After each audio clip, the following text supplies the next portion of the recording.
Has your child come home from school complaining about the school bully and left you worrying what to do about it? You don't want to overstep your bounds, but you definitely don't want this problem to continue. I'm Dr. Lindsay, a clinical psychologist and mom of four, and today I'll share with you the do's and don'ts of how to help your child navigate the school bully with confidence. Before we get to that, though, I'm going to share with you an important research finding that will immediately ease your concerns over permanent childhood trauma. Let's get started. One term I need to define before I share this research is resilience. This is the capacity to withstand or recover quickly from difficulties. You can think of it as toughness. And that's exactly what you want your child to have if they ever suffer from being the target of the school bully. So let's take a look at an important research study published in 2010 by Bose et al., looking at this concept of resilience. And what the researchers found is evidence of family protective factors on children's resiliency to being the victims of bullies.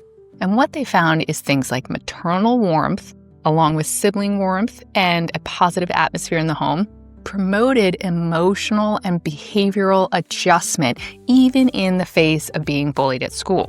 So that means that kids who are being bullied, if they come from homes where mothers are very warm and there are positive sibling relationships and the overall vibe in the home is very positive, then they fare much better and they have less emotional and behavioral issues in response to being bullied. So regardless of how your child handles the situation at school, regardless of whether the school staff intervenes or not, you can do this at home. So you can really focus on the importance of having a warm and loving and supportive household. In fact, there's another level to the research findings from this study. Sometimes parents treat twins differently, even identical twins. And this study found a really interesting thing. When they looked at their statistical analyses, they found what's called a mediation effect for maternal warmth. And so what happened is in some of these twin dynamics, even the identical twins, the parents consistently showed more warmth to one twin than to the other twin. And the twin who was shown more warmth, they were more resilient to bullying than the twin who was not shown that same level of warmth. It's a fascinating way to sort of tease apart the environmental impact and then the genetic impact. And so here you see these almost exact same genes in these twins, and they both are subjected to bullying. But if at home, one of them is getting more parental warmth, then they're going to be much more likely to be resilient and overcome that with less emotional and behavioral issues.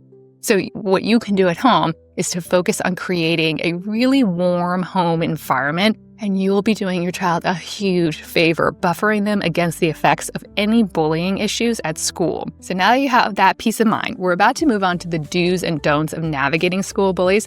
But let's first just take a moment to clarify, what is bullying? So there are three important elements that distinguish bullying from other just unpleasant interactions at school.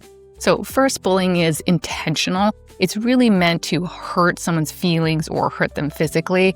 It's not just preschoolers learning not to hit, and it's not just elementary schools learning the subtle difference between sarcastic humor and meanness.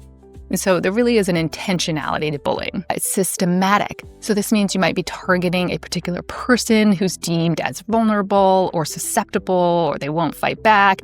And so you're systematically targeting that person with your bullying. And then third, it's lasting. So it's not a single occurrence. Everybody has an off day, does something they regret. This is really a more chronic situation where there's repetitive instances going on. So how can you help your child manage a school bully? Let's start with the don'ts, and we're going to cover three important things that you want to try to avoid doing in your parenting. So first, your immediate reaction might be to jump in, call this person's parents and schedule an appointment with the principal. And the hardest thing to do is to keep in mind that it's not your job to solve all of your child's problems. This can actually hurt their growth. And so if you give your child an opportunity to solve these problems on their own, then they can develop distress tolerance skills so that they can learn to ride the wave of emotions during the unpleasant experiences. B, develop coping skills so that they can learn to overcome these emotions and not let them have a huge impact on their daily experience. C, develop problem-solving skills so that they can figure out, how can I address this situation? How can I make this better? What can I do to solve this problem? And D, conflict resolution. So when they have interactions with people throughout their lifetime, maybe not as extreme with bullies, they're learning how to use their words to solve these problems. And so that's why it's important to try not to jump in right at the first sign of bullying. Of course, there are extreme cases where you would want to jump in right away, and we'll come back to that in a little bit. Second, now you don't want to go to the other extreme and just brush it off and say, oh, just ignore them and they'll stop. This minimizes your child's experience, and it might make them feel like they shouldn't have this very normal response of being upset and being concerned and feeling wronged. This can also make them feel like they can't trust you and confide in you. Having that open communication is going to be so beneficial to your parent-child relationship throughout their developmental stages. So you want to make sure that it's really clear that you want them to come to you and talk to you, and it's okay to have these emotions, and it's good to share these emotions. And the third thing you want to try to avoid is don't assume that the school bully is a bad kid and write them off or typecast them. Kids are going through so many things that we never even know about. There might be a terrible situation in their home. They might have just suffered a big loss. Who knows? So many things that could be affecting this child's behavior. And it may be more temporary. And if it's not a temporary thing, maybe it's more of a personality style, then they just haven't been nurtured in the right way yet to learn right from wrong and learn socially acceptable behavior. And so your child has the benefit of you being really caring and really intentional in your parenting with them. Not all kids have that opportunity. We actually saw this point really come to light when one year my son felt like he was in a sort of bullying type situation with a kid who was new to the school, and he was having a rough time adjusting.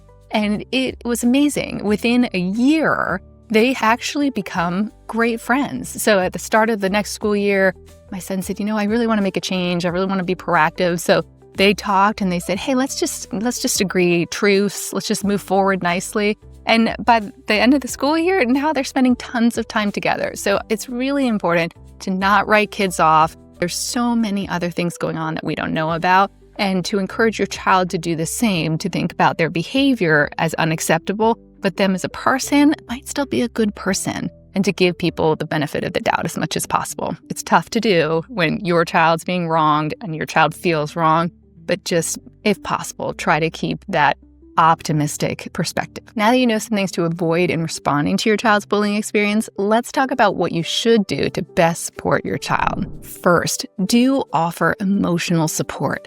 Saying things like, I'm so sorry this is happening to you, and that must feel awful. Offering some empathy, give tons of hugs. This is where you call upon those resiliency benefits from having that warm home environment. Second, do build their sense of self-efficacy. You can say things like, you are so resilient. This is a tough time, and you're going to come out stronger on the other side. Or you are capable. I have faith that you can manage the situation. Third, do encourage problem solving. Work through the steps of the solve problem solving process. If you've never heard me talk about the solve process before, it's an acronym. The first letter S stands for state the problems. Just very clearly state what's going on, put a name to it, make it very specific. So John is calling me names every day at recess, or whatever the exact situation is. O, options. List every possible option for how you could solve this problem. Anything from choosing a poignant response to repeatedly say to the bully, like, is this really how you want people to remember you? To traveling in a pack to avoid being alone, so making sure you're never an easy lone target. L, list the pros and cons. So you want to go for each of those options. You want to really take the time to go through the pros and the cons, because that critical step helps you to decide on the very best option. So you want to try that one first, but know that you have all the other options to fall back upon when you get to E, evaluate the outcome. So if you find that the first option didn't solve the problem effectively, then you've got all those other ones to fall back on and give them a try. I don't think I've made a video yet on how to teach kids to use the solve problem-solving process. I like to keep these videos short for busy parents, but I'll create a video soon that really fleshes out those steps in the solve process with examples. In fact, let me know in the comments if you would like me to specifically focus on using solve to come up with options for handling the school bully, because there are way more than the two that I mentioned. on how you can tackle this situation. Be sure to subscribe if you haven't already so that you'll hear when that video is published, and I'll link to it here at that time as well. Now, step 4, I alluded to earlier, that is to step in if needed. But schools are usually on it. Our vice principal at our elementary school spends all day managing social emotional issues that arise at school, and it's really rare for a negative interaction to happen on campus to miss his attention. Now, not all vice principals are as involved, and it may be that some of these things go unnoticed at your school. So if you feel like there's an extreme situation and your child has tried some problem-solving steps and has not had any effective results, then definitely feel free to contact your school and get involved as much as necessary. The gist here is that you don't need to stand helplessly by when your child is being bullied. There are lots of ways that you can be helpful both at home and, if necessary, by interacting with their school leadership team. If you have any other tips that have worked well for when your child encountered a school bully, share them below. Let's help this amazing parenting community together. Now that you know the do's and don'ts of helping your child to navigate the school bully, and you have the peace of mind in knowing that the warmth and support that you provide in your home is a powerful safeguard of your child's health and happiness, I'll recommend another video on a topic parents of school-aged kids often grapple with: how to help your child overcome drop-off anxiety, that tough transition when they need to say goodbye to you for the day. Keep up the good work on your amazing parenting journey.